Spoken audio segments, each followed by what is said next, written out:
এতক্ষণ চমৎকার গান শুনলেন, চমৎকার হাদিসের কথা শুনলেন, আলহামদুলিল্লাহ আমাদের জন্য শিক্ষণীয়। কিন্তু একটা গান গেয়ে বিপদে পড়ে গেছি, আমি এক নাচের পুতুল, একা নাচি না, যেমনি নাচাও তেমনি নাচি, না নাচিলে বাঁচি না। শেষের ছন্দ হলো তোমার ইচ্ছায় ভালো মন্দ, তোমার মাঝেই সব আনন্দ, আবুলের হয় কপাল মন্দ, দুঃখ পাইলে খুশি না। সব যদি আল্লাহর ইচ্ছাই যদি ভালো আর মন্দ হয়, তাহলে সবচেয়ে বেশি মন্দ হইল ফেরাউন এবং আবু জাহেল। যদি আল্লাহর ইচ্ছাই হয় তাহলে তারা দুজকে যাবো কেন?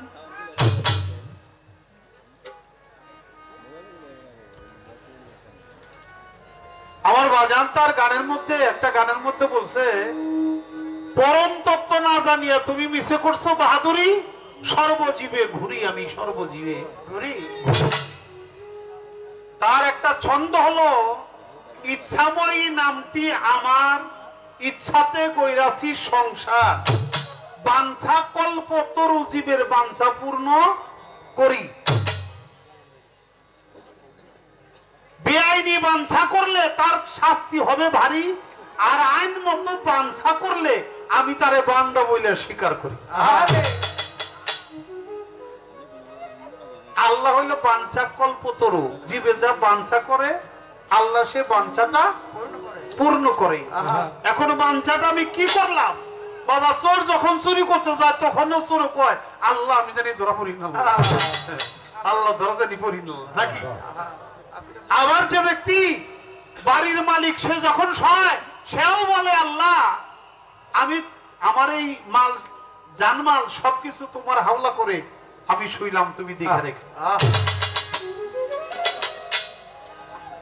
কোন বান্দা যদি এই কথা বলে আল্লাহর উপরে ভার দিয়ে তারপরে শোয়, আর সেই বাড়িতে যদি চোর যায়, চোরও তো কইতেছে আল্লাহ আমি জানি ধরে না পড়ি। আল্লাহ বাবা বাড়ির মালিক আর কয়বার ডাকে? চোরে বেশি ডাকে, কারণ বাড়ির মালিক তো দুইটা ডাক দিয়ে ঘুমাই পড়ছে নাকি? তাহলে ঘুম পড়তেছে, আর যে চোর ও তার ঘুমায় না, ও দমে দমে খালি করছে আল্লাহ কোন সময় জানি ধরা পড়ি, আল্লাহ আমি জানি বাঁচি, আমি যেন ধরা না পড়ি। ও চোরে আল্লাহর আরো বেশি বেশি ডাকে। এই যখন করে, তারপরে যখন চোরে চুরি করতে গেল, শীত কাটলো, ঘরে ঢুকলো, মালিক তো ঘুমাই দিছে, মালিক তো ঘুমাই, বাড়ির মালিক তো ঘুমাই দিছে, আর চোরে ঢুকছে ভিতরে। আর এ সময়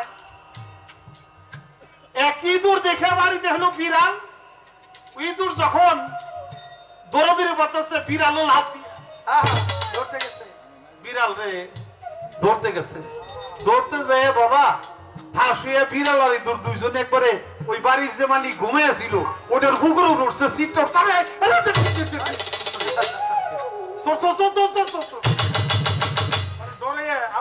কি কইব তাও বুঝে না, ও তো ঘুমের থেকে জাগনা পাইছে। বাবা চোরে চুরি করা বাদ দিয়েছে, আনলে হ্যাঁ দৌড়াইছে, দৌড়ে কত দূর যাই হ্যাঁ ভাই আর কয় আল্লাহ খুব বছর বাঁচাইছে, আল্লাহ খুব বছর বাঁচাইছে। আর ওই যে বিড়াল আর ইঁদুরের কারণে যে বাড়ির মালিকের উপরে পড়লো, তার ঘুম ভেঙে গেল, ওইটা দেখে শীত কাটা কয় হায় হায় রে আল্লাহ কি বাঁচান বাঁচাইছে রে, আমার কোনো মাল সম্পদ নষ্ট করতে পারে না। একটা বিষয় কি বাবা, আল্লাহ হইল জীবের বাঞ্ছা কল্পতরু। আমার এই পায়ের তলে এটা পারা লাগলে আমার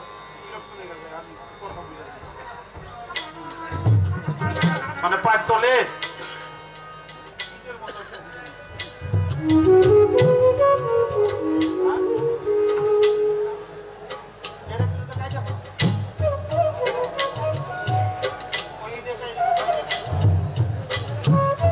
আচ্ছা আমি কথা বলতে থাকি। আল্লাহ হলো বাঞ্ছা কল্পতরু। ফেরাউন যখন নিজেকে খোদা বলে দাবি করে যে আমি খোদা, আজ থেকে তোমরা আমারে খোদা মানবা, আর কোন খোদা নাই। মানুষে কয় যে তুমি যে আমাদের খোদা, অনেকদিন যাবত বৃষ্টি হয় না, তুমি খোদা হইলে আমাদের বৃষ্টি দাও, বৃষ্টি না হলে জমিতে ফসল হয় না। আমরা সূর্যের তাপে, গরমের তাপে কষ্ট করতেছি। ফেরাউন তো জানে যে ও সত্যিকারে খোদা না।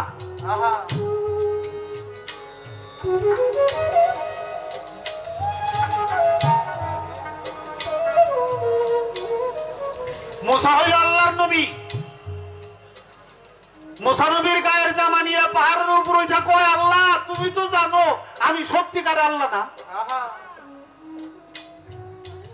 আমি কয়েকদিনের জন্য আল্লাহ সাজছি, আসল আল্লাহ আসল খোদা যে আমি না, এটা তো তুমি অন্তত জানো। জানো আর বোকা মানুষেরা জানুক বা না জানুক, আমার কাছে বৃষ্টি চায়। আমার কথায় তো তুমি বৃষ্টি দিবা না, এটা আমি জানি। এই জন্য বুদ্ধি করে তোমার যে নবী মুসানবীর গায়ের জামাটা নিয়ে আইছি, এই জামার উসিলায় তুমি বৃষ্টি দাও।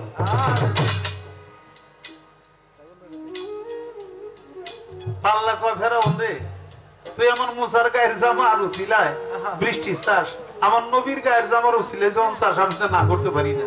ঠিক আছে, যা বৃষ্টি দিব। যে কয় আগামীকাল বৃষ্টি হইব, এমন বৃষ্টি হয়েছে বাবা, আগুনের বৃষ্টি, যেখানে পরে অনেক উস্কা পড়ে যায়। আরে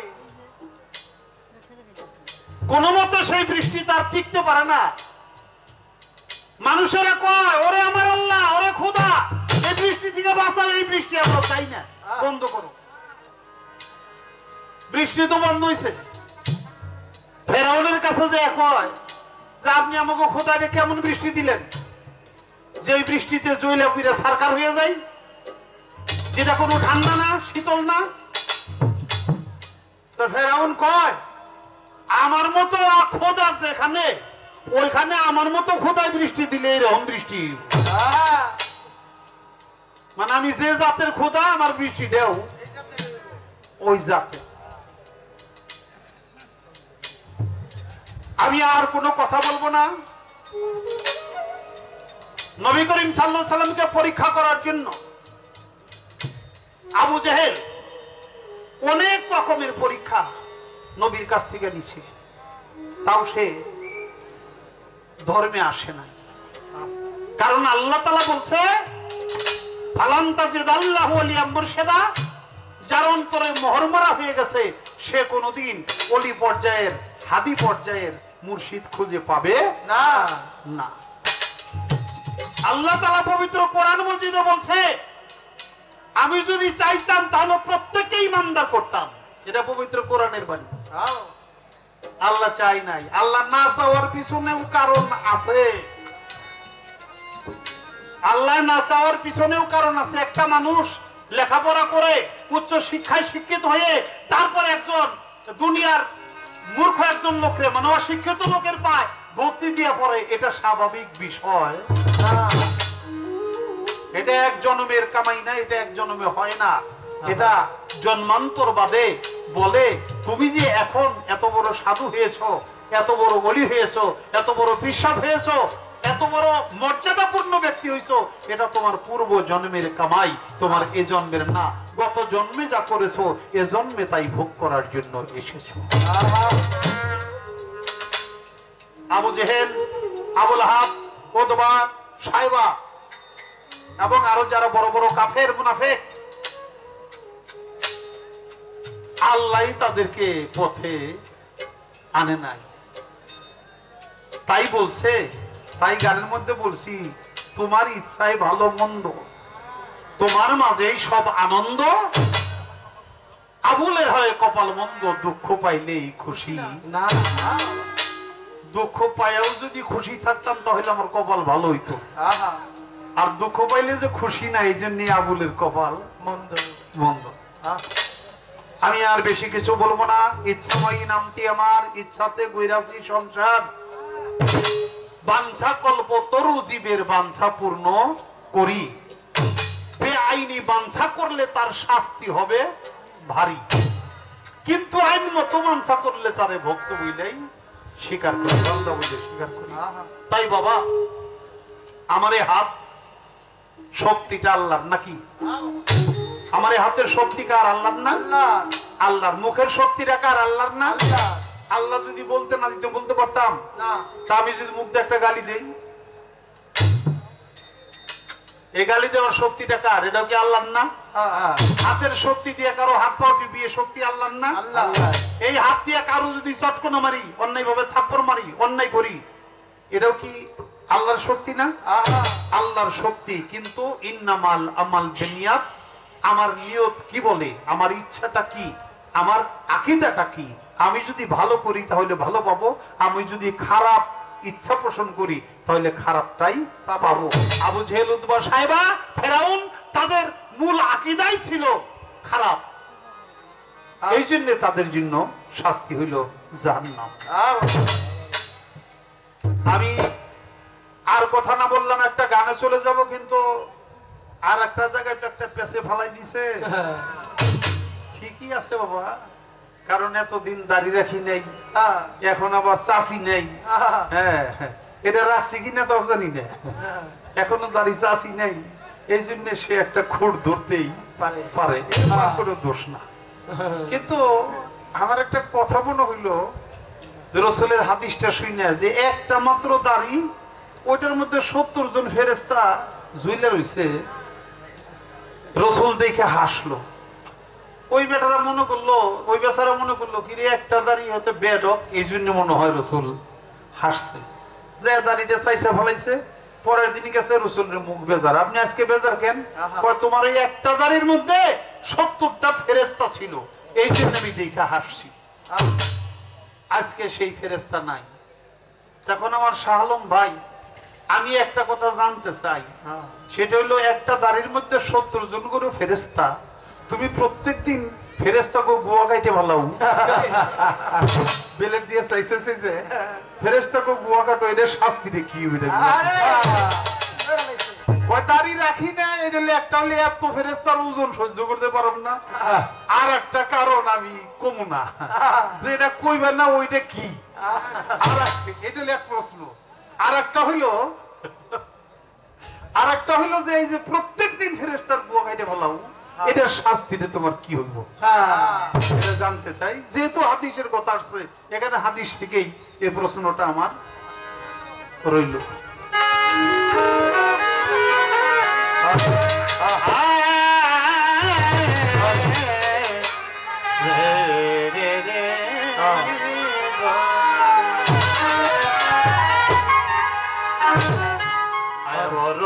আব্দুল কাদির, তুমি জিলানের জিলানি,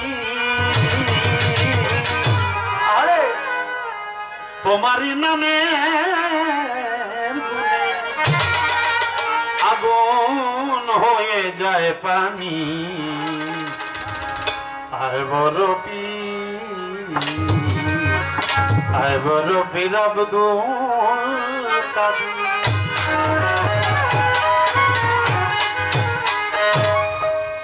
জন্ম তোমার জিলানেতে, জিলানেতে দীর্ঘ জন্ম তোমার জিলানেতে, তরিকত কাদরিয়া আবু সালেম মুছা জঙ্গি, পিতাজি হলেন তোমার।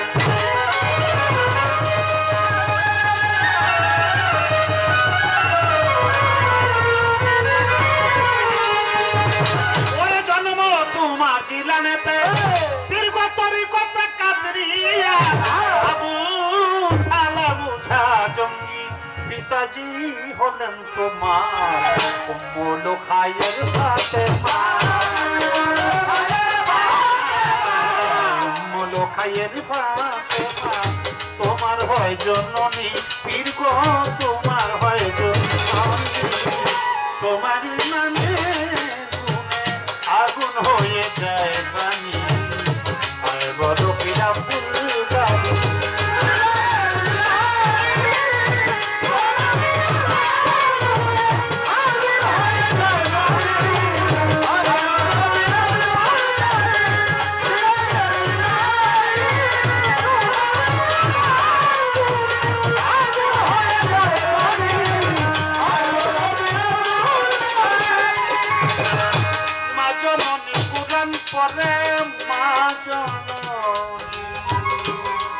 জননী মা জননী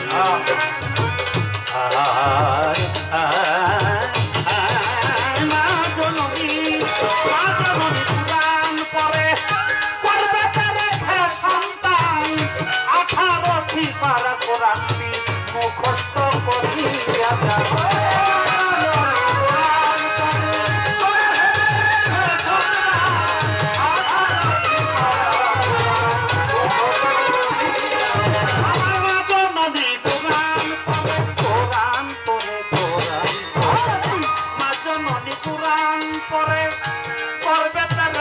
সন্তান 18টি পারা কোরআনটি মুখস্থ করিয়া যান মুখস্থ করিয়া যান মাই জানতেন না ছেলে রে মাই জানতেন না ছেলে রে যে হয় গর্ভ ধারিণী বাবা যে হয় গর্ভ ধারিণী তোমারই নামে আগুন হয়ে যায় প্রাণী আয় বড়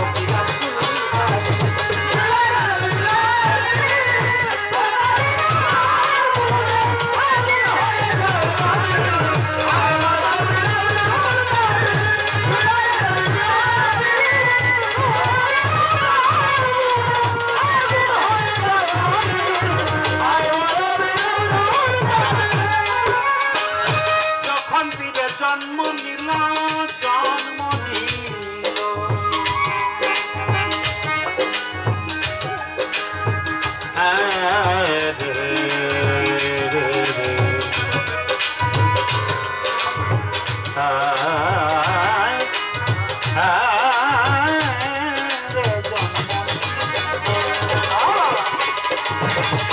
যখন ফিরে জন্ম নিল রমজানের চাঁদ দিনের বেলা খায় নাই দুঃখ কাজে ফিরে পূজা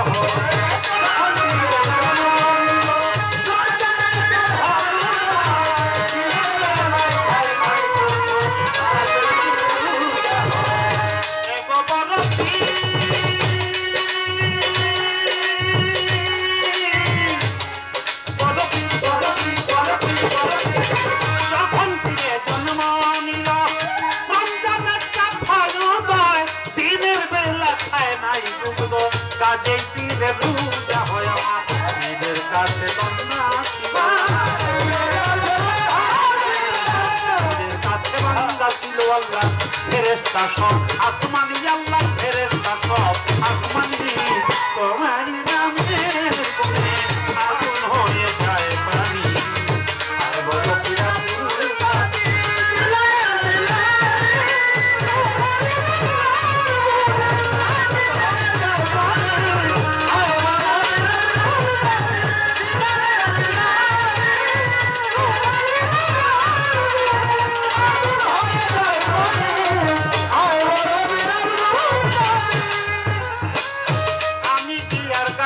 পাবি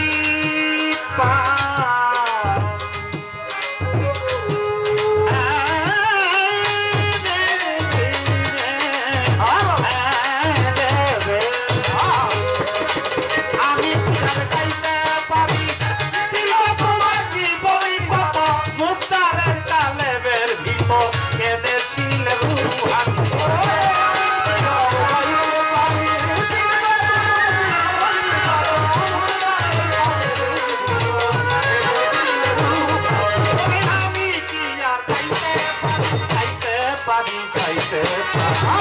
আমি কি যাবে গাইতে পারি দীর্ঘ তোমার জীবনী কত মোতারের কালের ভিতর এনেছিলে রুহানি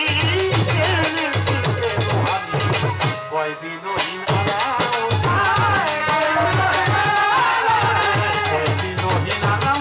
তুমি মারো পথের আউখনি তুমি চার তরিকার আউখনি তোমার নামের গুণে আগুন হয়ে যায় প্রাণী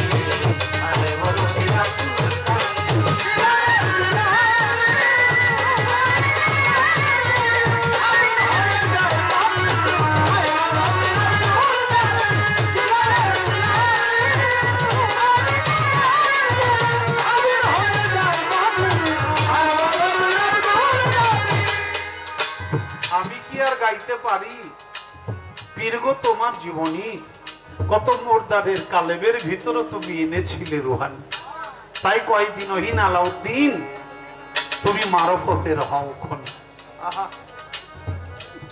বড় পীর আব্দুল কাদের জিলানী তিনি এক কবরস্থানের উপর দিয়ে যখন যায়, যেই কবরে পারা লাগে ওই কবরের লাশটাই জিন্দা হয়ে দাঁড়ায় যায়। জীবনীতে বলে সেই কবরস্থানে 450 মুর্দা ছিল। বড় পীরের পায়ের ছোঁয়ায় তারা জিন্দা হয়ে যায়। বাজান, বড় পীর আব্দুল কাদের জিলানী, মাহবুবে সুবহানী, কুতুব রাব্বানী, নূরে ইয়াজদানী, শেখ মহিউদ্দিন আব্দুল কাদের জিলানী, জিলানেরও জিলানী। নবীদের যুগে 1,32,24,000 পয়গম্বর, তার মধ্যে আখেরি জামানার নবী হুজুরপুর নূর হযরত মুহাম্মদ সাল্লাল্লাহু আলাইহি সাল্লাম নবীগণের সর্দার, আর ওলিদের মধ্যে হযরত বড় পীর আব্দুল কাদের জিলানী হলো ওলিগণের সর্দার।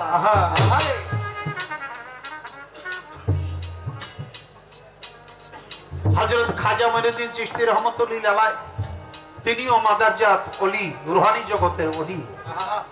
দুইজন জবরদস্ত আল্লাহর ওলির পবিত্র জীবনী নিয়ে আমরা আলোচনা করব। আমরা যেন কোনো বাজে কথা, বাহুল্য কথা আমরা না বলি। আল্লাহ তাআলা বাজে কথা পছন্দ করে না, অমূলক কথা পছন্দ করে না। আল্লাহ হাদিসের মাধ্যমে আল্লাহ তাআলা সে কথাটি সূরা লোকমানের 6 নং আয়াতে আমাদেরকে জানিয়ে দিয়েছে, আমরা সেখান থেকে যেন বিরত থাকি। আর আমাদের গানটা এটা হলো বাউল বিচার গান। বাউলের ভাবধারাটা আমরা প্রকাশ করি, আর মূল এটার নাম হলো বিচার গান। গানের আগে হলো বিচার, তারপরে হলো গান। আমাদের যদি নিজের বিচার না থাকে, আমি কি করতেছি, কি বলতেছি, আমি কোন মঞ্চে আসছি, এখানে কি দেওয়া উচিত, আমি সেটা দিচ্ছি কিনা। একটা বিষয় কি বাবা, আমার বাড়িতে যে আজকে ভাইজান আশরাফুল ইসলাম, আরো একবার আসছিলাম কাজল দেওয়ান আর আমি, তখনও দেখছি এত সুন্দর আপ্যায়ন, আজকেও দেখলাম এত সুন্দর আপ্যায়ন। আমরা মঞ্চে আসার আগে ঘরের থেকে আমাদের টাকা পয়সা পেট করা সারা, একটা মুখটা বলিও নাই, বলতেও হয় না, এটা আগেও দেখছি, এবারও তাই দেখলাম। এবং এই যে মানুষদেরকে এত আপ্যায়ন করতেছে, এত ভালোবাসা দিতেছে, টাকা পয়সা খরচ করতেছে, আপনি যখন আপনার বাড়িতে মানুষকে দাওয়াত করে আনবেন, তখন আপনি পোলাও কোরমা দিলে তাই সে খাবে, তাই না? আর যদি আপনি খিচুড়ি দেন তাই খাইবো, যদি ডাল ভাত দেন তাই খাইবো নাকি? আমি দাওয়াত করে আনছি আমার বাড়িতে, তেমনি আমার ভাইজান আসছে আমাদেরকে দাওয়াত করে আনছে গান গাইতে, আপনারা আনছেন, আসছেন আমাদের গান শুনতে নাকি?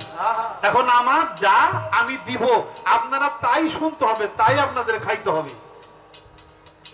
এখন আমার দেওয়াটাও যদি ভালো না হয়, তাহলে সকালবেলা যাবার পথে আমাদেরকে আপনারা মন্দচারী বলতে বলতে যাবেন। আর যদি ভালো দুটি কথা, ভালো দুটি গান উপহার দিতে পারি, তাহলে অন্তত বলবেন না রে রাত জাগনাটা একটু সার হইছে, সার্থ হইছে, যে আমরা ভালো দুটো গান, ভালো দুটো কথা শুনতে পারছি। তেমনি আদবে ইনসান আর বেদবেতে শয়তান। প্রত্যেক ইবাদতের প্রথমই হলো আদব। যার আদব নাই তার কোনো ইবাদত নাই। আপনারা সবাই আদব সম্পন্ন লোক, আমি যদিও অত বড় আদব সম্পন্ন লোক নই, তারপরেও সাধু খালিম চিশতি বলছে, আদবেতে ইশক মিলে মোহাব্বতের বাজারে, বেয়াদবি কেউ কইরো না কোনো পীর ফকির ওলি আল্লাহর দরবারে।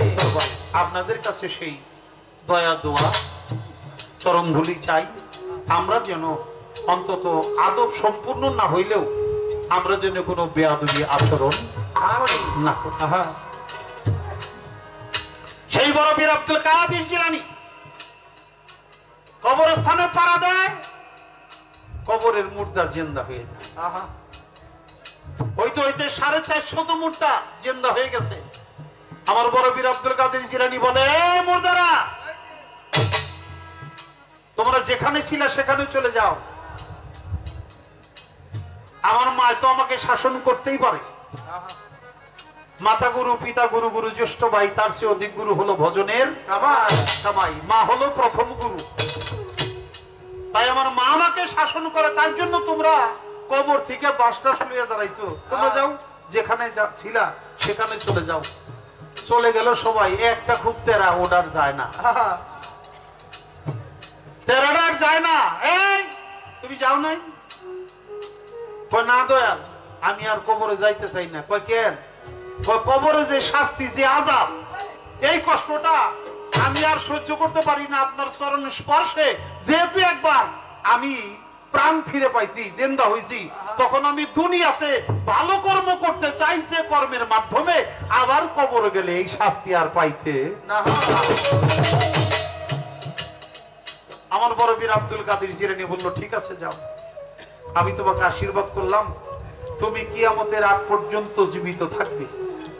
কিয়ামতের আগে যখন নাকি এই পৃথিবীতে ইমাম মাহদী আসবে, দাজ্জালের সাথে যুদ্ধ হবে, তখন তুমি এই দুনিয়াতে এসে,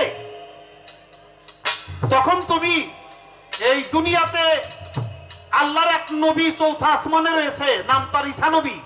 সেই ঈসা নবী আসবে ইমাম মাহদীকে সাহায্য করার জন্য।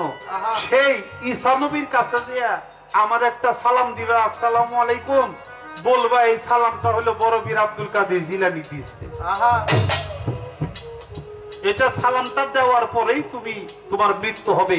এর আগ পর্যন্ত তোমার মৃত্যু হবে না। না কথা আমার তাহলে দুনিয়াতে কর্মটাকে আমি করব কি? তুমি করবো হইলো আমার এই কাদরিয়া তরিকা দীক্ষা নিয়া, মুরিদ হইয়া, তারপরেও যদি কেউ খারাপ পথে ধাবিত হয়, কুপথে যায়, ভুল বুঝে, তাকে মানব রূপ ধারণ করে ওই অসৎ পথ থেকে তুমি তাকে সত্য পথে আনায়ন করবা। বড় পীর আব্দুল কাদের জিলানীর সে আশীর্বাদে আজও পর্যন্ত সে জিন্দা। তার নাম হলো জামালিল্লাহ, শেখ জামালিল্লাহ। ওই কিয়ামতের কিছুকাল আগে যখন নাকি ঈসা নবী দুনিয়াতে আসবে, তার কাছে যে বড় পীরের দেওয়া সালামটা দিবে, তারপরে সে মৃত্যুবরণ করবে। ইহার আগে সে মরবে না।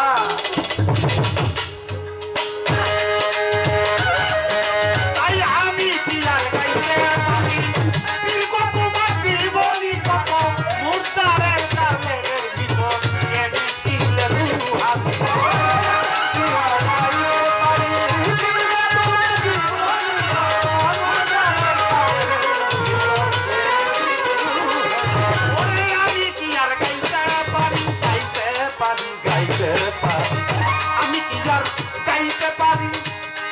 তোমার জীবনী কত, মুর্দারের কালাদার ভিতর এনেছিলে রুহানি। হয় বিনহীন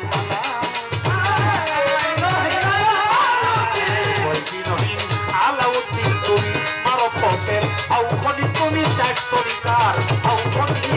তোমারই নামে আগুন হয়ে যায় পানি, আয় বড়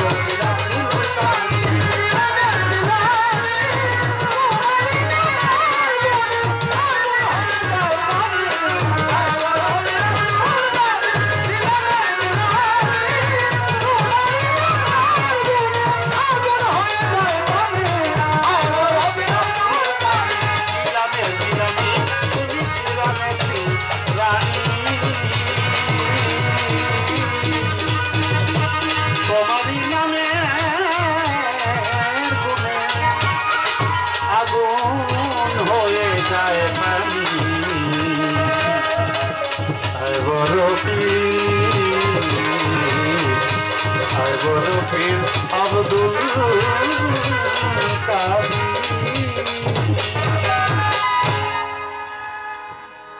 আমি আমার পুকুর পাড়ে গিয়ে যখন বসবেন, তখন পুকুরের পানির দিকে তাকাইলে আপনি আপনাকে দেখবেন। দেখা যাবে না বাবা? তাকাইছেন, আপনার চেহারা অটোমেটিকলি ভাইসে উঠছে। কিন্তু বাবা, যদি কেউ একটা ঢিল মারে, তরঙ্গের সৃষ্টি হয়, ঢেউয়ের সৃষ্টি হয়, তখন কি আপনি আপনাকে দেখতে পারেন না? তখন কিন্তু আপনি আপনাকে দেখতে পাবেন না, পারেন না, কারণ ঢেউয়ের সৃষ্টি হয়েছে। তরঙ্গের সৃষ্টি হয়েছে, তখন নিজেকে দেখা যায় না। তাই বাবা, এই যে যত মায়াময়ী মুখগুলো, এই মুখের মধ্যে তাকায় শুধু আপনাদেরকে দেখি না, আমি আমাকেও দেখি। এই জন্যে একটু মেহরবানি করে গানের সময়টা কেউ ওঠা বসা করবেন না, এটা পায়ে ধরে অনুরোধ করা ছাড়া আমাদের আর কোনো বিকল্প পথ নাই। আর জায়গাও কম না, ভালো জায়গা, কিন্তু মানুষ অনুপাতে জায়গা কম। আরো জায়গা বেশি হওয়ার দরকার ছিল। আপনারা দাঁড়ায় রয়েছেন কতক্ষণ, আপনারা এই যে চতুর্দিকে দাঁড়ায় রয়েছেন কতক্ষণ বা দাঁড়ায় থাকতে পারবেন জানি না। বসার মতো ব্যবস্থাও তো আমাদের নাই। বুকটা যদি বড় হয়তো পাইতে দিতাম, বুকের উপরে একটু বসতেন, মনটা শান্তি লাগতো। কিন্তু আপনারা দাঁড়ায় রয়েছেন, তা দেখে কতটুকু ভালো লাগে আমাদের। এর মধ্যে যদি আসা যাওয়া করেন তাহলে মানসিক ভাবে একটা কষ্ট আমাদের পাইতে হবে। অনুরোধ থাকবে আপনারা যেন এই কাজটা না করেন। বাদামালা ভাই, আপনারও ব্যবসা, তারপরেও আমার গানটাকে ক্ষতি করেন না, অনুরোধ করি। বাইরে তো অনেক লোক, আপনি বাইরে দিয়ে বিক্রি করলেও আল্লাহ আপনাকে খায়ের বরকত দিবে।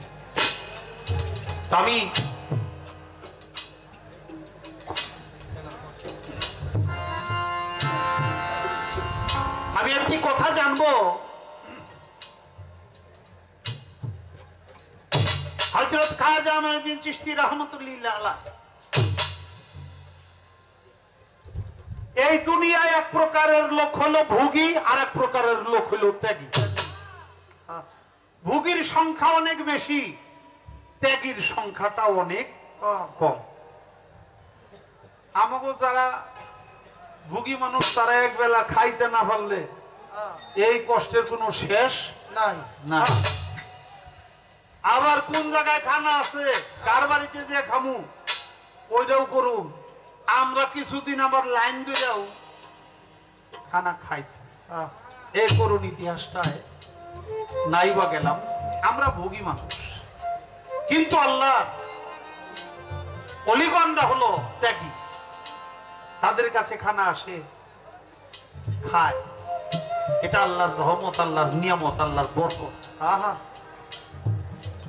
কিন্তু আমার হযরত খাজা মঈনুদ্দিন চিশতি রাহমাতুল্লাহ আলাইহি তিনি একদিন একটা খিচুড়ির প্লেটের উপর প্লেট দিকে ওটার পিছনে পিছনে দৌড়াইছিল। আমি খালি জানতে চাই যে খাজা বাবা তো ত্যাগী, সবকিছুই ত্যাগ করে দিছে, সেই ব্যক্তি আবার একটা খিচুড়ির প্লেটের পিছনে দৌড়ায়, এর কারণটা কি? আর খিচুড়ির প্লেটটা তো এক জায়গায় থাকার কথা, এটা আবার দৌড়ায় কেমনি? খাজা বাবা জয়ের পিছনে দৌড়ায়, এটা যদি না যায় তাহলে তো আর দৌড়ায় না নাকি? তাহলে প্লেটটা এক জায়গায় ছিল না, এই খিচুড়ির প্লেটটা আর এক জায়গায় যায়, খাজা বাবা ওই পিছনে পিছনে খিচুড়ির পিছনে পিছনে দৌড়ায়। আমি জানতে চাই ঘটনাটা কি? ত্যাগী হইয়া সেদিন তিনি ভোগী সাজার কারণ কি? হারমোনিয়াম দিতে পারেন ভাই।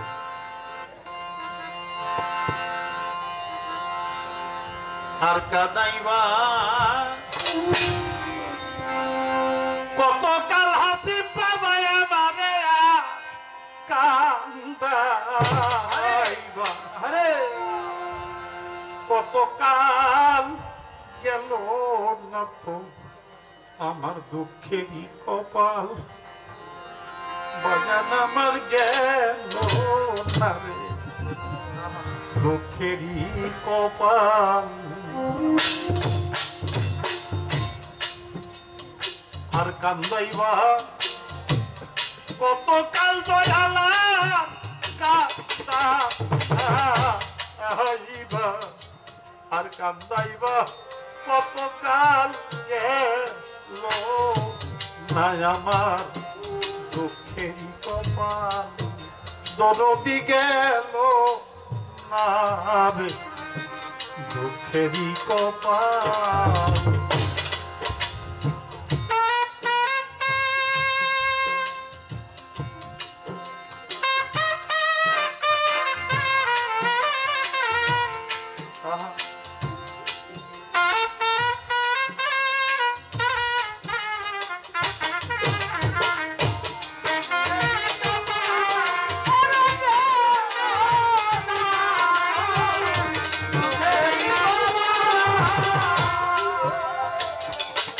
হাউস কইরা ঘর বাঁধিলাম থাকবো সুখে চিরকাল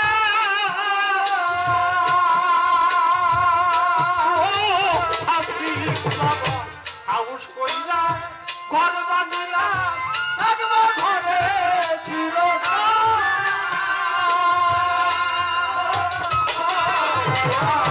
হাউস কইরা ঘর বাঁধিলাম থাকবো সুখে চিরকাল হঠাৎ এক ছড়া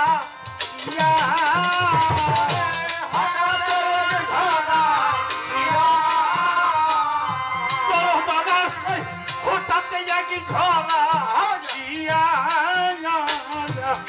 ও বাজার ভাঙ্গা দিল ঘরের চাল যে উড়াই দিল ঘরের চাল দুঃখের বাজান আমার গেল না রে দুঃখেরই কপাল আর কাঁদাইবা কত কাল রে কাঁদাইবা কত কাল গেল না রে দুঃখেরই কপাল বাজান আমার গেল না রে দুঃখেরই কপাল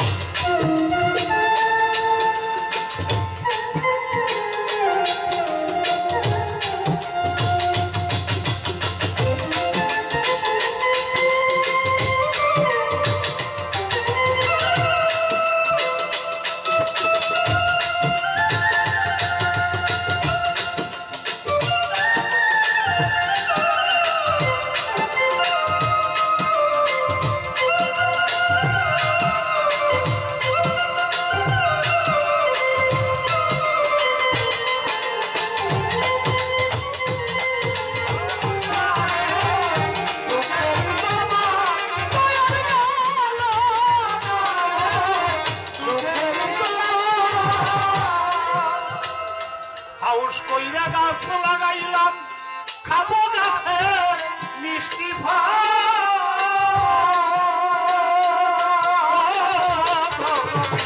হাউস কইরা লাগাইলাম খাবো গাছে মিষ্টি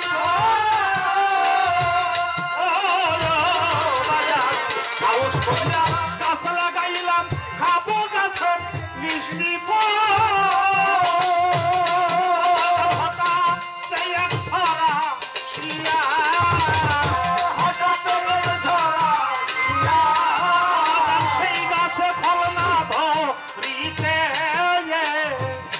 বাপরে ভাঙ্গা দিল গাছের ডাল বাগানের ভাঙ্গা পড়লো গাছের ডাল দুঃখেরই কপাল বাজান গেল না রে দুঃখেরই কপাল আমি একটা পারবে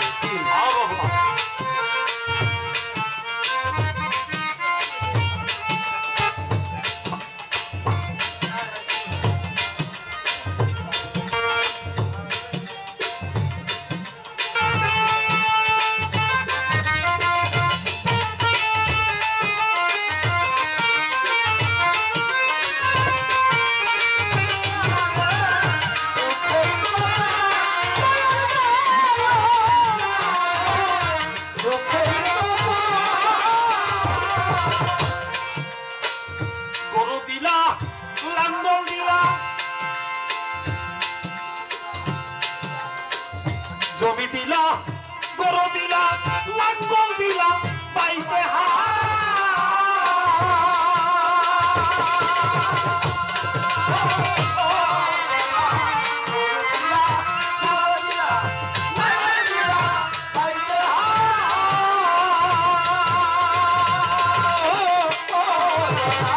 জমি দিলা গরু দিলা লাঙ্গল দিলা পাইতে আমি প্রতি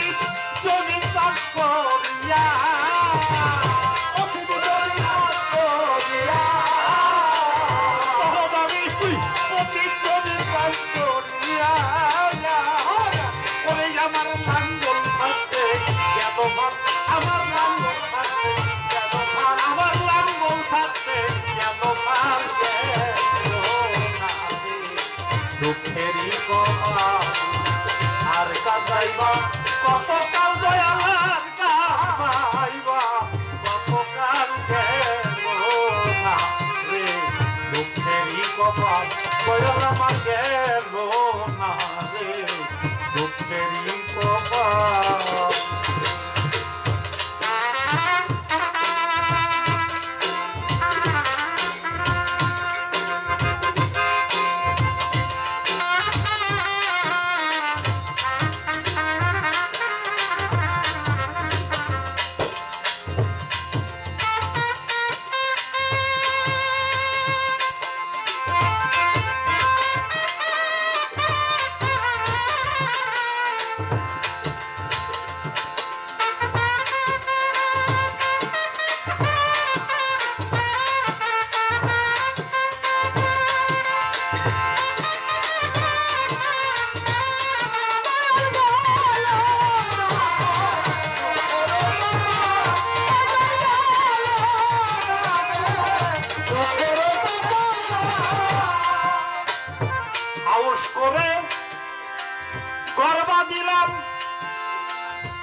যার যার যন্ত্রণা কেবল সে বুঝে আর কান্দাইবা কতকাল গেল না রে আমার দুঃখেরই কত হাউস ছিল কত আশা ছিল কত ভরসা ছিল এ দুনিয়া থেকে আজকে যার নামে উরস আপনারা জানেন আরিফ মিয়ার স্মরণে আজকের উরস 6 বছর আগে চলে গেছে দুনিয়ার মায়া মমতা ত্যাগ করে অথচ তার বড়রা রয়ে গেল ছোট হয়ে সে চলে গেল দুনিয়াটা আল্লাহ তাআলার কাছে এরকম যারা মুমিন তাদের জন্য দুনিয়াটা কারাগার জাহান্নাম তাই দুনিয়ায় তারা বেশি দিন থাকে না আর যারা কমেন তাদের জন্য দুনিয়াটাই জান্নাত সমতুল্য।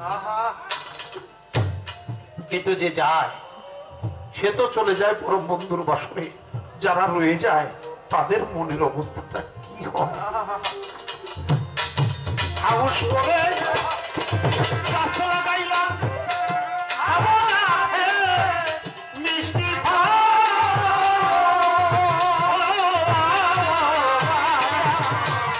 হাউস করে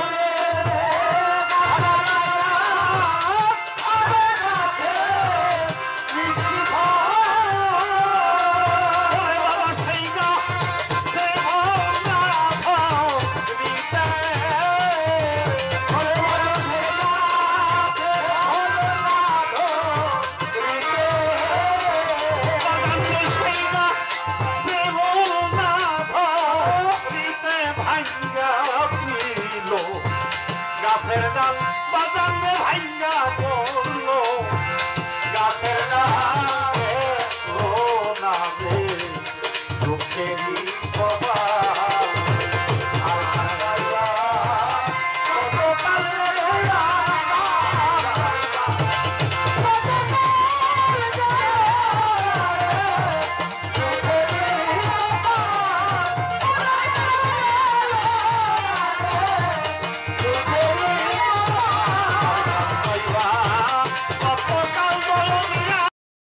কিছু মানুষ চলে গেলেন, আবার কিছু মানুষ ভিতরে ঢুকলেন। বাদামালা ভাই, এই বাদামালারা চা খাইবার গেছে, প্রসাব করতে গেছে, যাক। কিন্তু বাদামালা ভাই গো হাতে ভাই ধরে কই, আপনারা ভিতরে ঢুকছেন কেন? আপনারা বেচবেন হলো সাইড দিয়া, এটা তো আপনার বাদামের দোকানদারি করার জন্য এত টাকা খরচ করেন। বাংলাদেশের সব জায়গায় সম্মান পাইলাম, ইজ্জত পাইলাম, বাংলার বাইরেও পাইলাম, কিন্তু এই বাদামালা কাছে পাইলাম না। 2 পয়সার দাম যদি ওরা দিত।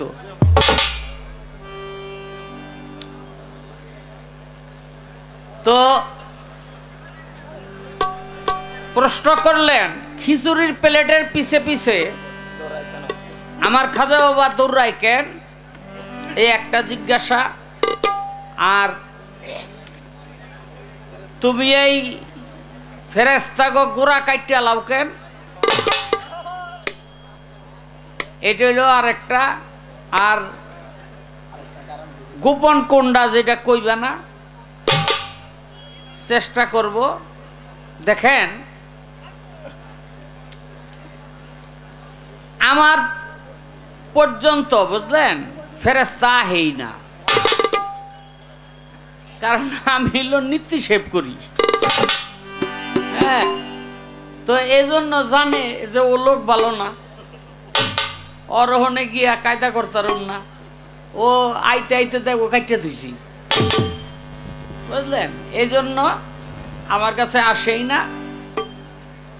আবার মনে মনে চিন্তা করি, আবু জেহেলেরও কিন্তু দাড়ি ছিল কিনা? আবু জেহেলেরও দাড়ি ছিল, আবু লাহাবেরও দাড়ি ছিল, হ্যাঁ, উতবার দাড়ি ছিল, সাহেবার দাড়ি ছিল, এটি সব দাড়িওয়ালা। এখন তাহলে দাড়ির মধ্যে এমন কিছু নাই যে দাড়ি থাকলেই আমি জান্নাতে যাব। যদি দাড়ি থাকলেই জান্নাতে যাইতো তো আবু জেহেলই যাইতো, উতবা যাইতো, সাহেবা যাইতো। কি ফেরাউনেরও তো দাঁড়িয়ে ছিল, নমরুদের দাঁড়িয়ে ছিল, যদি ওরা বিপদে পড়ে রাখছে দাড়ি, কারণ তখন তো ব্লেড কেসে আসিল না, বুঝলেন, খুরমুর আসিল না, এই জন্য রাখছে আর কি। তো যাই হোক, দাড়ির কোনো বিষয় না। হিন্দুরও দাড়ি থাকে, খ্রিস্টানের দাড়ি থাকে, তো এই দাড়ির কোনো বিষয় না। হ্যাঁ, বিষয় হইল আমলের, বিষয় হইল কর্মের। আমল যার ভালো তার সব ভালো ভালো। তো প্রশ্নের জবাব করতে হবে। খিচুড়ির খাজা বাবা এত ত্যাগী, এখন খিচুড়ি হইল ভোগের জিনিস, পিছে পিছে দৌড়ায় কেন?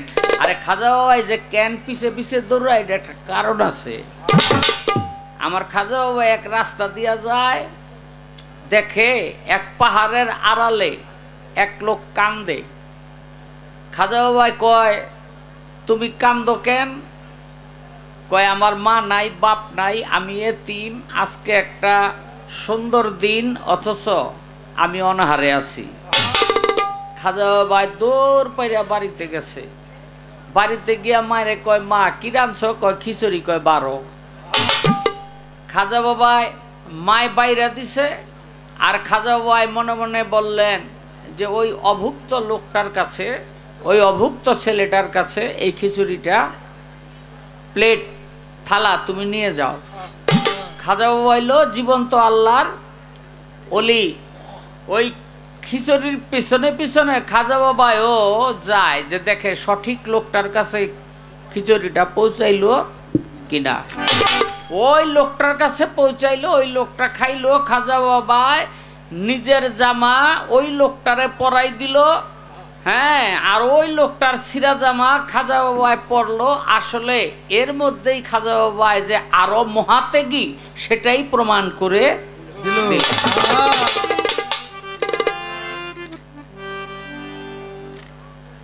তো আমারও তো প্রশ্ন আইয়া পড়ছে রে, কি যে করতাম। বরাবরে তার আগে রাখ, মনের একটা জালমি ডাইলই। আমার নাম শাহ আলম সরকার, আমার ওস্তাদের নাম ফতুল্লার আবুল সরকার, তার ওস্তাদের নাম শাহাবুদ্দিন বয়াতি, তার ওস্তাদের নাম আলাউদ্দিন বয়াতি। এর আগে যে গানটা গাইলো এটা হলো সেই আলাউদ্দিন বয়াতির গান, পীর গতমান নামের গুণে আগুন হয়ে যায় পানি, আয় বড় পীর আব্দুল কাদির জিলানের জিলানি। আচ্ছা, তা আপনাকে খানদানে কোনো পীরের গান নাই, বড় পীরের গান? আপনার ওস্তাদ রশিদ সরকার, তার ওস্তাদ আনোয়ার দেওয়ান, পেস তো আগের তেই লেগে আইছে। ওস্তাদ হইল দেওয়ান আর ছাত্র হইল সরকার, বুঝলেন? তো এই আমগো মালপত্র টানাটানি করেন কে? আচ্ছা করেন নাই, যখন কি করবেন? আমি খালি চিন্তা করতেছি, পয়লাই অন্যের চালানে হাত দিচ্ছেন, তো বাকি রাইট কেমনে চলবো? হ্যাঁ, শুনলাম জানলাম ইদানিং আপনি খুব নাম দাম করে লেছেন এই এলাকা দিয়া। কি দিয়া নাম করলেন এইটাই আজকে আমার একটু দেখতে হইব।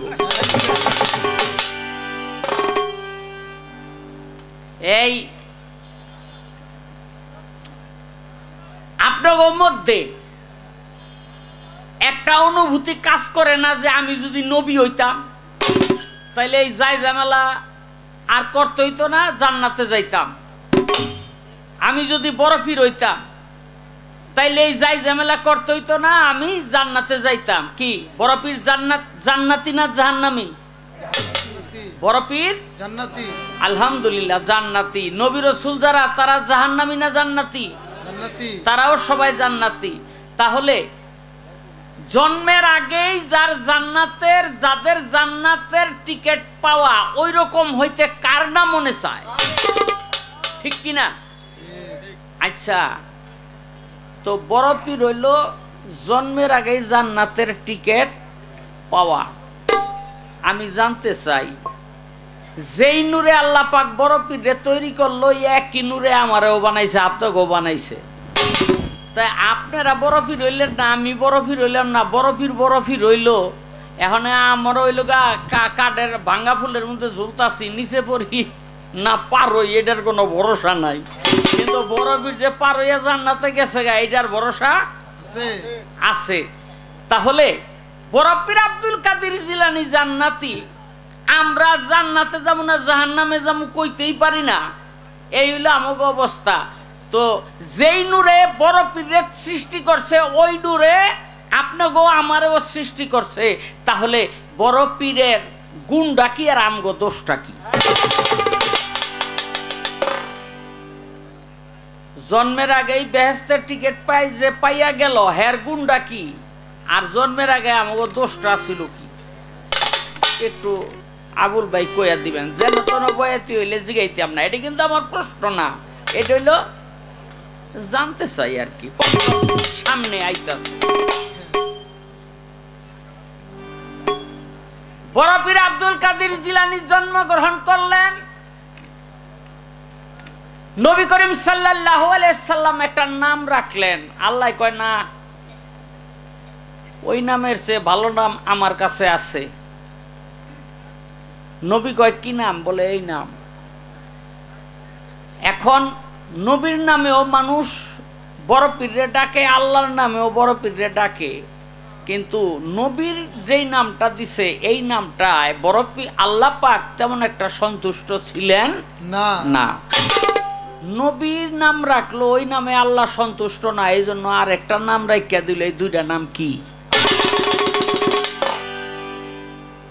বেয়াদবি মাফ করবেন, সারা বাংলাদেশ বইটা ঘুরবেন, আব্দুল খালেক আছে, আব্দুল মালেক আছে, আব্দুল জলিল আছে, আব্দুল খলিল আছে, কি এরকম রহিম আছে, রহমান আছে, এরকম খুঁজতে গেলে সব মিলে 1000 হানি নাম। এই 16 কোটি মানুষ 1000 নাম লইয়া ঘুরতেছে, ঠিক কিনা? সব মিলে দেখবেন 1000 নাম, কিন্তু মানুষ হইলাম আমরা 16 কোটি। এখন আমার প্রশ্ন হইল যে কি দুইটা নাম যেটা বড় পীরের আছে, যেই দুইটা নাম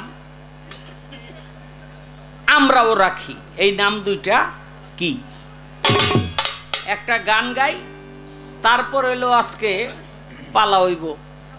এই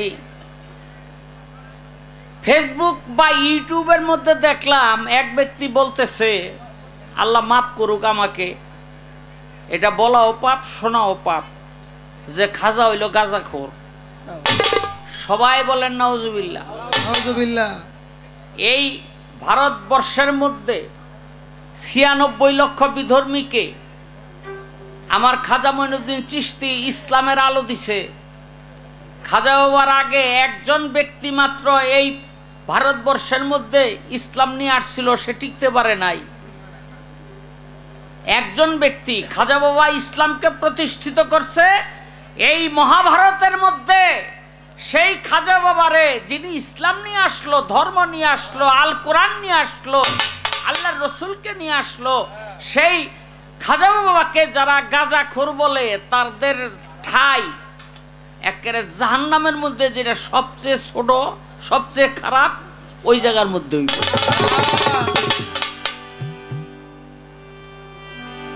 আবুল ভাই, প্রশ্ন তো আরেকটা আমার করতে মন চায়, করুন, আপনারা অনুমতি দিলে করি। দুজক কয়টা? 7টা।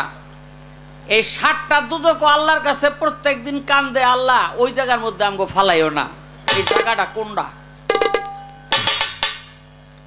7টা দুজক আল্লাহর কাছে এখনো প্রতিদিন কান্দে আর কয়, আল্লাহ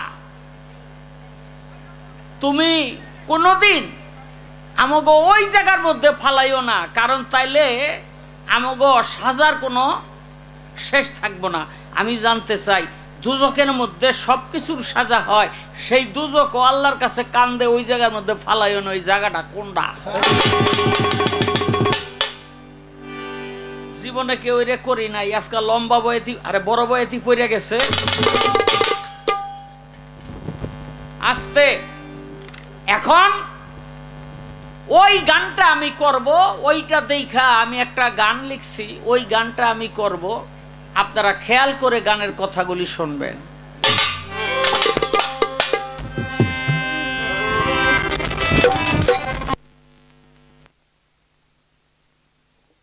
পল্লীতে জন্ম আজান যায় নাই কানে, তারাই বেয়াদবি করে খাজা বাবার শানে গো, খাজা বাবার শানে।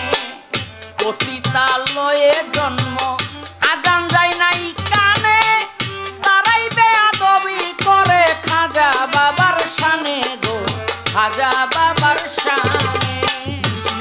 পল্লীতে জন্ম আজান যায় নাই কানে, তারাই বেয়াদবি করে খাজা বাবার শানে গো, খাজা বাবার শানে, খাজা বাবার শানে গো, ওলি আল্লাহর শানে। ভারত ছিল অন্ধকারে ছিল না ইসলাম, নবীজির হুকুম পাইয়া আসিল ইসলাম লইয়া খাজা গুণধাম। ভারত ছিল অন্ধকারে ছিল না ইসলাম, নবীজির হুকুম পাইয়া পবিত্র বাণী লইয়া খাজা গুণধাম। জ্বালাইল ইসলামের বাতি, জ্বালাইল ইসলামের বাতি, জ্বালাইল ইসলামের বাতি এই হিন্দুস্থানে। ৯৯ লক্ষ মানুষ ইসলাম ধর্মে আনে গো, ইসলাম ধর্মে আনে। শীত পলিতে জন্ম আজান যায় না কানে, তারা দিয়া দাবি করে খাজা বাবার শানে গো, ওরে বাবার শানে, খাজা বাবার শানে গো, ওরে বাবার শানে। পৃথ্বীরাজের দর্প চূর্ণ করিল খাজায়, ভারতে আজানের ধ্বনি দিল খাজা গুণমণি, তাই পৃথ্বীরাজায়। পৃথ্বীরাজের দর্প চূর্ণ করিল খাজায়, ভারতে আজানের ধ্বনি দিল খাজা গুণমণি, তাই পৃথ্বীরাজায়। ভয়ে কাঁপে থরে থরে, ভয়ে কাঁপে থরে থরে, ভয়ে কাঁপে থরে থরে খাজা সেই আজানে। কাঁপিয়া উঠিল আজমির আজানের টানে গো, আজানের টানে। শীত পলিতে জন্ম আজান যায় না কানে, তারা দিয়া দাবি করে খাজা বাবার শানে গো, ওলি আল্লাহর শানে, খাজা বাবার শানে গো, ওলি আল্লাহর শানে।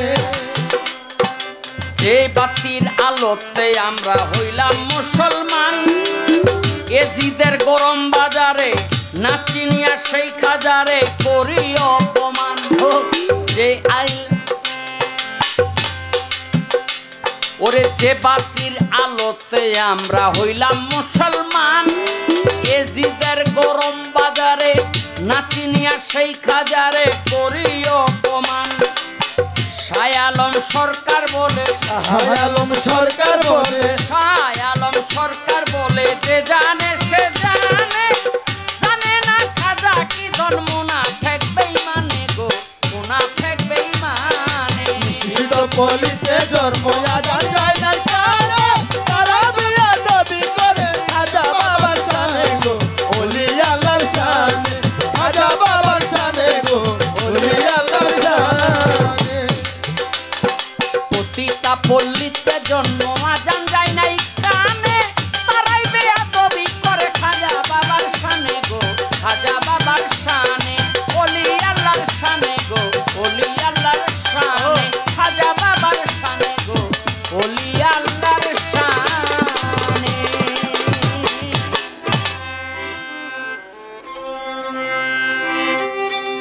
আগুন লাগিল আগুন নিভাই কেমন করে, আগুন লাগিল আগুন নিভাই কেমন করে, আগুন লাগিল আগুন নিভাই কেমন করে। অনুরাগ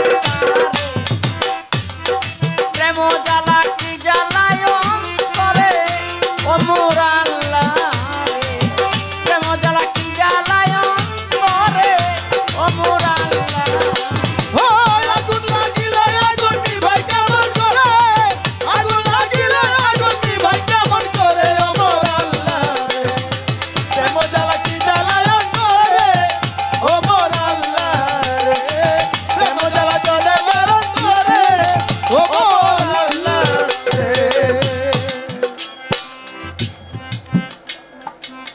তার যাহা প্রশ্ন ছিল শেষ করেছি আগে, এবার আমার দুই এক কথা বলতে ভালো লাগে। বাইরে আসলে আজকে প্রশ্ন করে খুব আরাম পাইতেছি, কারণ কিছু কিছু বয়াতি আছে কথা জিজ্ঞেস করলে মনে মনে কয় হ্যাঁ তো আমার বিলা করিয়া লাইতেছে। বিক্রমপুর এক এলাকায় গেছিলাম গানে, দুর্গা প্রশ্ন করছি, দেহি পিছনটা পেট করে উঠছে। অনেক আগের কথা, আমার প্রথম জীবনের কথা আর কি। তাই কিরে পেট করে উঠলো কি, চাইয়া দেখি এই যে কাপড় দিছেন, এই কাপড় ফাইরিয়া বয়াতি দৌড় বেরিয়ে যাইতেছে। তা আমি গে যাসকে কয় মেয়ে আমি কি হইব এতি আমি হলো রং মিস্ত্রি আমার নাম হইল সুনা দেওয়ান আমি রং দেই দালানে দালানে আমারে ধরিয়া লই আইছে গান গাওয়ানোর লেগে তেমন আজকে তো আর রং মিস্ত্রি না আজকে হইলো অরিজিনালটা পাইছি দেখেন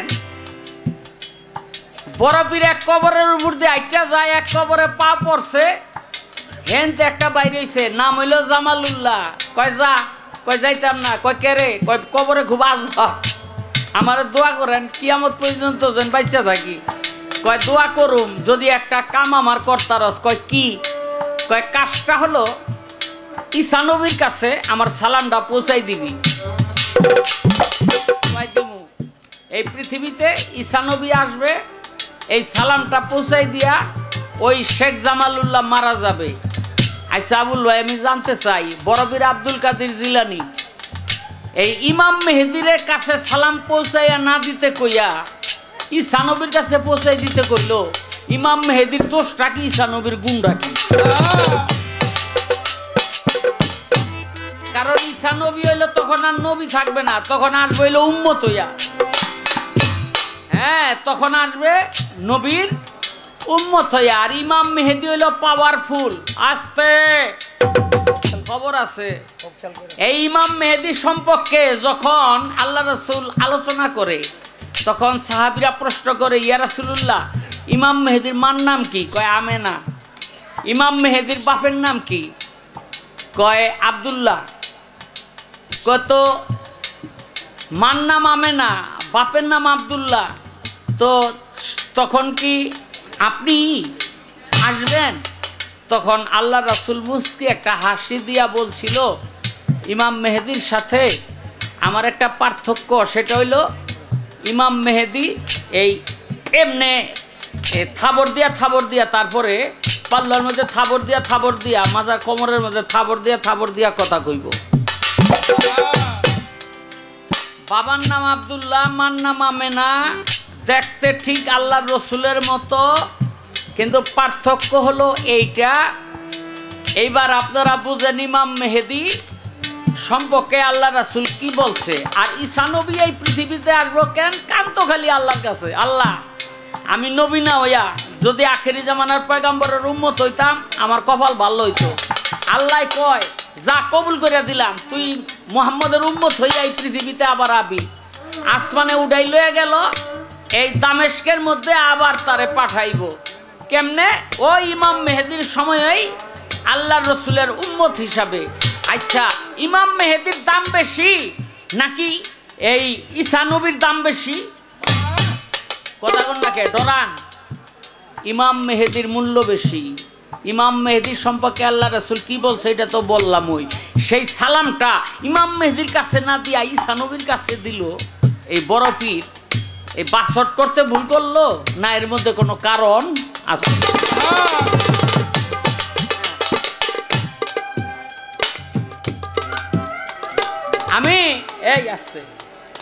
আমি একটা কথা দিয়েছিলাম মুসলমানদের মধ্যে এত বিভাজন কেন এই পৃথিবীতে ধর্মে ধর্মে এত বিভাজন কেন ও ভাই আমার কথায় কি আপনারা বিরক্ত হন আলহামদুলিল্লাহ ইব্রাহিম নবী কয় বিয়া করছে আপনারা জানেন হ্যাঁ দিয়ে আমার দিকে গোড়াইয়া চায়ও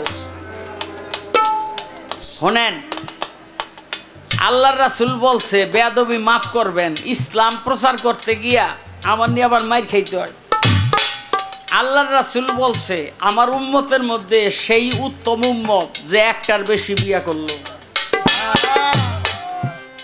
আবার আরেকটা হাদিসের মধ্যে বলছে তার ঈমান পাকা হয় নাই যে একটার বেশি বিয়া করে নাই আল্লাহ কোরআনের মধ্যে বলছে তোমাদের জন্য 4টা পর্যন্ত একসাথে রাখার অনুমতি দিয়া দিলাম সূরা নিসা এগুলি একটাও কিন্তু আমার মুখের কথা না যদি আপনারা ঈমান পাকা করতে চান আগামীকাল সকালবেলা থেকে লাগিয়ে যাবেন আরেক বিয়া করার লাগা আরে ভাই কথা বাড়ি পর্যন্ত নিতে হইব এটা তো হাদিস বাড়ি পর্যন্ত নিবেন আমি জানি বাড়িয়ালি বিয়া করতে দিব না, তারে আল্লাহর হাদিস দিয়া বারবার বুঝাইবেন। হ্যাঁ, ইমান পাকা না কইরা মরা যাবে না, এটা বুখারী শরীফ। হ্যাঁ, আচ্ছা, যেখানে ছিলাম ইব্রাহিম নবী কয় বিয়া করছে? দুগ্গা। খাজা বাবাই করছে কয়টা? দুগ্গা। আমার বড় বীর করছে কয়টা? 4গা। বড় বীরের পোলাপান ছিল 49 জন। হ্যাঁ, বড় বীরের পোলাপান ছিল 49 জন। আচ্ছা আবুল ভাই, বড় বীরের পোলাপান দেখতে পাই 49 জন, আমি পাই 50 জন, এর কারণটা কি আমারটা আপনি ঠিক করে দিবেন। একেবারে জীবনী গ্রন্থ তাজকিরাতুল আউলিয়া যেখানে যাইবেন 49 জন, কিন্তু আমি যতবার জীবনী পড়ি আমি পাই 50। বুঝলেন? হেরা এত বিয়া করছে কেন? এত বিয়া করার কারণ হইল নাইলে ইমান পাকা হয় না। আস্তে ইব্রাহিম নবী করলো 2 বিয়া।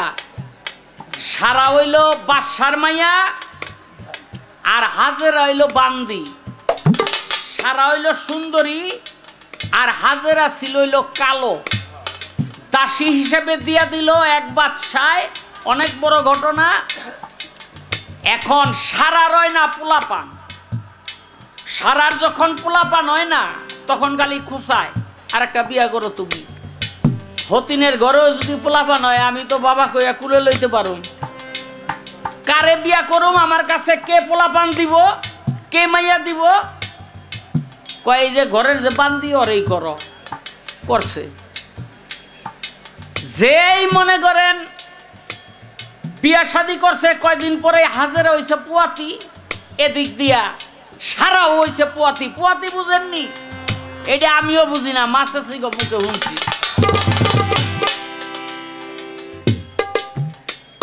পরে বুঝলাম পুয়াতি মানে পেটে বাচ্চা থাকলে পুয়াতি কয়। হ্যাঁ, এখন তো আর সারা হাজেরারে ভাল লাগে না। হতিন এই কান সেট করছে, নাক সেট করছে, চুল কাটিয়া দিছে। হাজেরা আল্লাহর কাছে কান্দে। ইব্রাহিম নবী কয় কান্দকে? কয় দেখেন না কি করছে।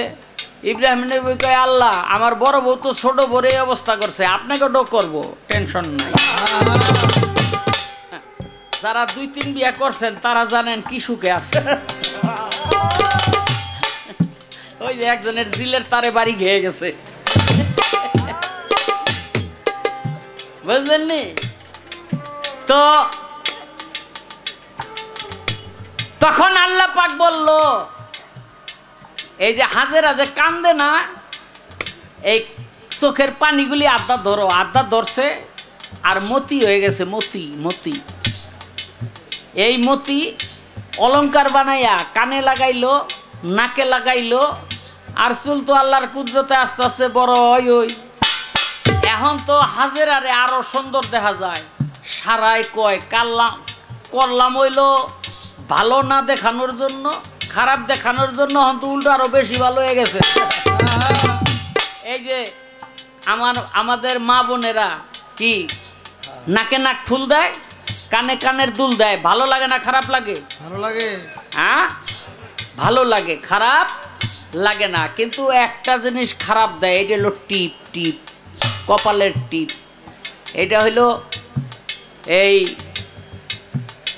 নমরুদে ইব্রাহিমরে যখন অগ্নিকুণ্ডের মধ্যে ফালাইলো, ফেরেশতারা ওই রাস টাইনা ধরে রাখলো। এখন কেউ তো বুঝে না। তখন এই শয়তানে গিয়া বুদ্ধি দিল নমরুদ রে, যে এই রাষ্ট্র আপনি ঘুরাই পারবেন না, আগুনে যে হালাইবেন ঘুরাই পারবেন না। কয় কেন?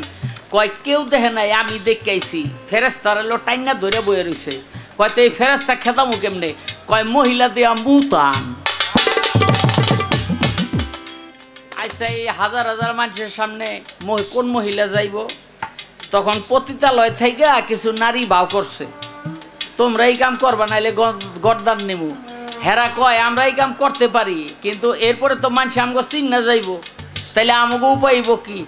কয় তোমাগো একটা সম্মান দেব। কি সম্মান? রাজকোষ থেকে পয়সা পাইবা আর কপালের মধ্যে একটা ফোঁটা দিয়া দেবো, ওই ফোঁটা দেখলেই বুঝবো যে তোমরা রাজার লোক। ওই সেদিন থেকে অগদিয়া মুতাইয়া ফেরেস্তা খেদাইয়া ইব্রাহিম রে আগুনের কুণ্ডে ফালাইয়া অগ কপালের মধ্যে টিপ দিয়া দিছে। দুর্ভাগ্যবশত সেই টিপ এখনো আমরা দেই, কারণ বুঝি না, জানি না, এজন্য দেই। আস্তে এখন সারার হতিন ভালো লাগে না, কয় বনবাসে দাও। ইব্রাহিম নবীকে আল্লাহ কি করতাম? কয় দিয়া হোক। কই? এই যে বর্তমান কাবাঘর এই জায়গায় দিয়া থুয়া গেল। আল্লাহ কইছে দিয়া থুয়া গেছে। এদিক দিয়ে তো আস্তে আস্তে জানেন ওই কাবাঘরের এই যে ঘরটা, এটা নূহ নবীর প্লাবনের সময় ছিল না, বিলীন হয়ে গেছে বা উদাও হয়ে গেছে বা আল্লাহ উঠাইয়ে নিয়ে গেছে। তখন ইব্রাহিম নবী একদিন আল্লাহরে কইল, আল্লাহ এই ঘরটা যদি ইবাদতের জন্য তুমি আমার ফিরাইয়া দাও, তাহলে তোমার নামে আমি আমার প্রাণপ্রিয় বস্তু কুরবানি করব। আল্লাহ ফিরাইয়া দিল, পিপিলিকায় মাটি উঠাইয়া রাখলো। ইব্রাহিম আর ইসমাইল দুইজনে মিল্লা এই ঘরটাকে আবার নির্মাণ করলো। যখন নির্মাণ করলো, নূহ নবীর আকারে করলো না, করলো একটু ছোট কইরা, কারণ জনবলের অভাবে, আর তো কেউ নাই। হ্যাঁ, একটু ছোট কইরা করলো। এখন প্রত্যেক দিনে আল্লাহ ইব্রাহিম রে স্বপ্নে দেখায়, তুই না প্রাণপ্রিয় বস্তু কুরবানি করবি, কয় 10টা উট দিয়ে দিলাম। আল্লাহ কয় হয় নাই। কয় 20টা উট দিয়ে দিলাম। আল্লাহ কয় হয় নাই। কয় তো তোর প্রাণপ্রিয় বস্তু তো এই উট গরু। তখন তার মনে পড়লো, ইসমাইলের চেয়ে বেশি ভালো আমি কাউরে বাসি না। এই ইসমাইল রে লয়ে গেল, অনেক বড় ঘটনা। ইসমাইল রে লয়ে গেল কুরবানি করার জন্য। চোখের মধ্যে কাপড় লাগাইয়া বাইন্দা ইসমাইলের গলায় চালাই দিল। আল্লাহ পাক ফেরেশতাকে বলে, জিব্রাইলকে বলে, ইসমাইলকে টান দিয়া সরাইয়া ইব্রাহিমের ছুরির নিচে একটা দুম্বা দিয়া দে। দিয়া দিল একটা দুম্বা, হয়ে গেল জবাই। খুইলা দেখে ইসমাইল পাশে দাঁড়ানো। আল্লাহ কয়, তুমি যে ছুরি চালানোর জন্য প্রস্তুতি নিছিলা, এইটাই আমি আল্লাহ কবুল করছি। আল্লাহ কয়, ইব্রাহিম রে, ও যে আমার নামে কুরবানি হইতে চাইছে, এই জন্য আমার একটা পুরস্কার আছে। কয় কি পুরস্কার? কয় আমার প্রিয় হাবিব হযরত মুহাম্মদ সাল্লাল্লাহু আলাইহি সাল্লাম ওর বংশের মধ্যে আমি দান করে দিলাম। সুবহানাল্লাহ কইবেন না? সুবহানাল্লাহ। ওর বংশের মধ্যে দান করে দিলাম। এই কথা তো শুনছে কোনটায়? হাজরার হতিনে, ওই যে আগেরটায়। হেডা এখন ইব্রাহিম নবীরে ঘরে থাকতে দেয় না, খালি খুঁচায়, দোয়া করো না। কয় কার লাইগা? কয় আমার পোলার লাইগা। হের পোলা আবার ইসাক। হের পোলা আবার ইসাক নবী। কয় আমার পোলার লাইগা দোয়া করো না। এই দোয়া করতে করতে করতে করতে করতে করতে আল্লাহ কবুল করলো যে 70,000 নবী পয়গাম্বর তুমি ইসাকের বংশে, আর হযরত মুহাম্মদ সাল্লাল্লাহু আলাইহি সাল্লামকে দিমু ইসমাইলের বংশে। এই 70,000 নবী পয়গাম্বর ছাড়াও ওই বংশে আরো মানুষ জন্ম নিছে না। এগুলিতে হিংসায় জ্বল্লা পুরা মরল। কি হয়েছে? ইসমাইল হইল বান্দির ঘরের ফলাপান। এখান থেকে মুসলমান জাতির শুরু। এই যাত্রা হইল বান্দিলা জাত। বান্দিলা মানে মুসলমান হইল বান্দির ঘরের জাত। এরা আমগো সমকক্ষ না। আমরা ইসাকের বংশধর। ইসাকের মা হইল বাদশার মাইয়া, আমরা হইল শ্রেষ্ঠ। এই যে হিংসা, এই হিংসা আজও পর্যন্ত চলতেছে। এই জন্য সারা পৃথিবীতে ইহুদি খ্রিস্টান একত্রিত হইয়া মুসলমান নিধন করার উৎসবে মেতে উঠছে। এখন এরা কি করতেছে? এরা নানান দিক দিয়ে চেষ্টা করে দেখছে মুসলমানের ইমান থেকে নড়াইতে পারে না। তখন তারা মুসলমানের ভিতরে বিভাজন সৃষ্টি করে দিল। মুসলমানদের থেকেই এক ধরনের আলেমের পয়দা করলো। বুঝলেন নি?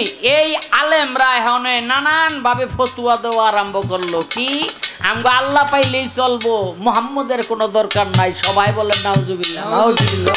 একটা মানুষ যদি ইসলাম ধর্মে আসে, সে যদি 1 কোটি বার পাঠ করে লা ইলাহা ইল্লাল্লাহ, সে কি মুসলমান হবে? হবে না, হবে না। আর যদি একবার পাঠ করে লা ইলাহা ইল্লাল্লাহু মুহাম্মাদুর রাসূলুল্লাহ, সে কি মুসলমান হবে কিনা? সঙ্গে সঙ্গে হয়ে যাবে।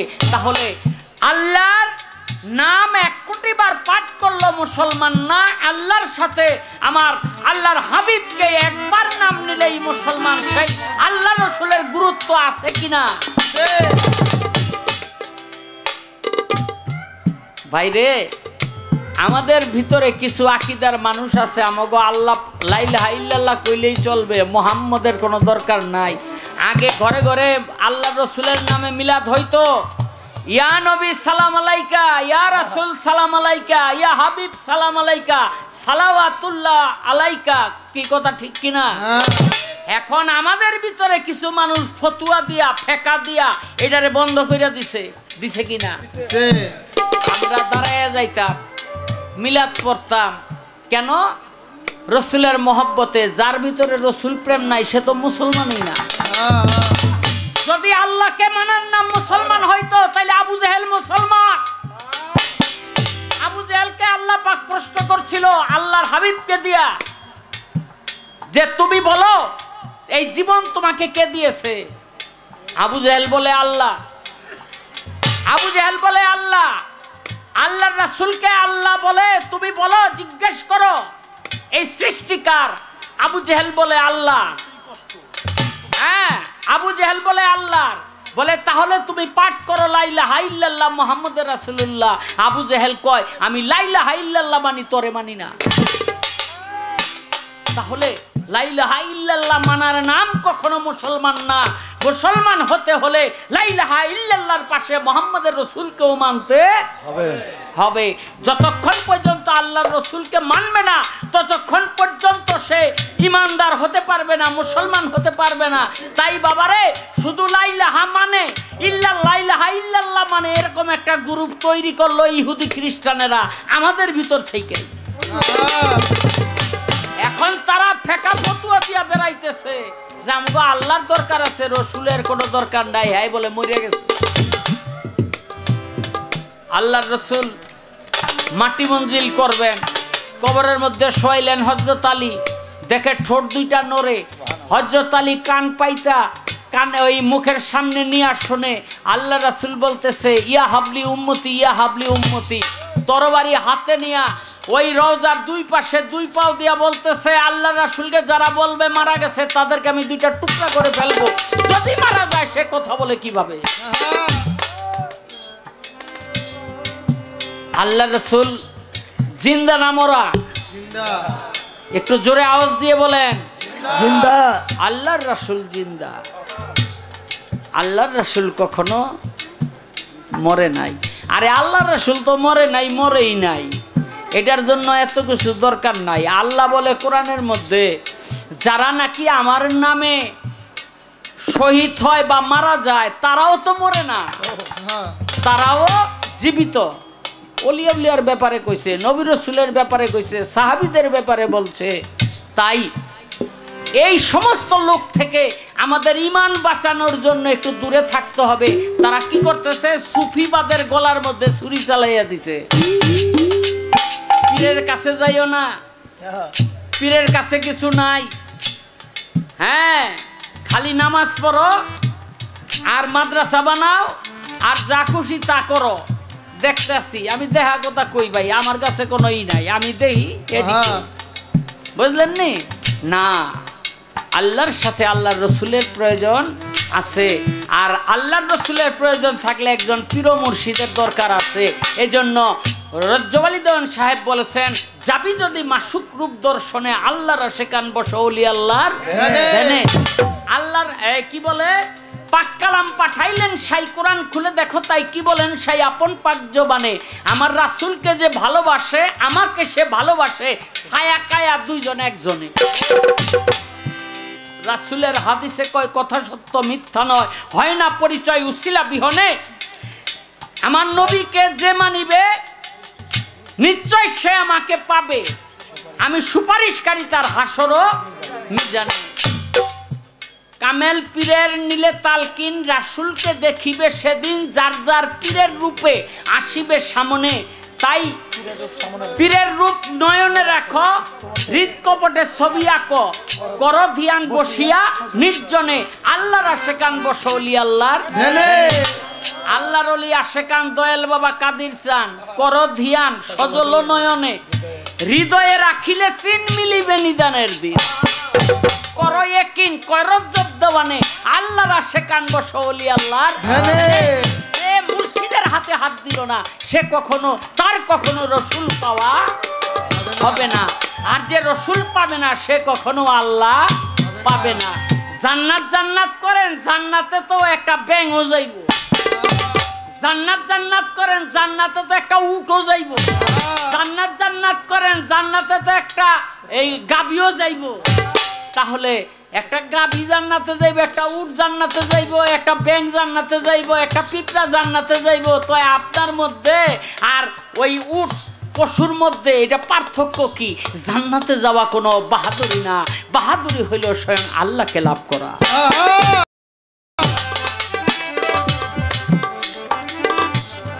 যারা এই পৃথিবীতে জান্নাত জান্নাত করে তারা ওই পশুর সমান।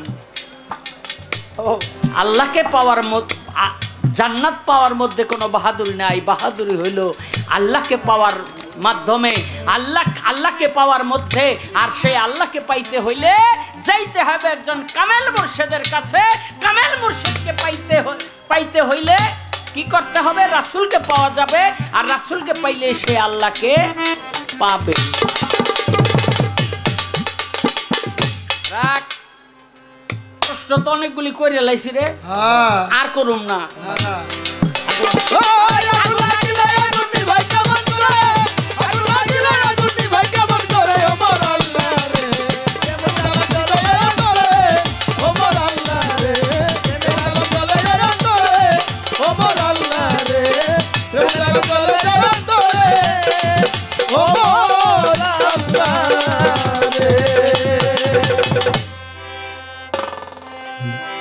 যাওয়ার যদি জায়গা রে থাকতো আমার, যাওয়ার যদি জায়গা রে থাকতো, তোর দুয়ারে আসতাম না। ভালোবাসার আর কেউ থাকলে তোরে ভালো বাসতাম না রে। যাওয়ার যদি জায়গা রে থাকতো আমার, যাওয়ার যদি জায়গা রে থাকতো, তোর দুয়ারে আসতাম না। ভালোবাসা আর কেউ থাকলে তোরে ভালোবাসতাম না। তোর দুয়ারে বারে বারে ফিরে আসি তাই। তোর দিয়া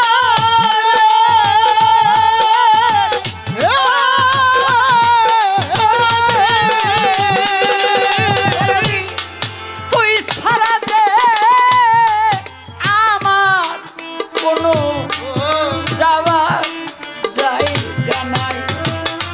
আরে জান তোর দুয়ারে বারে বারে ফিরে আসি তাই। দয়াল রে তুই দিলে রে চরণে ঠাইয়া তুই দিলে রে চরণে আমার। তুই দিলে রে হরে চরণে ঠাই। এই অকুলে ভাসতাম না। ভালোবাসা আর কেউ থাকলে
বাঁচতাম না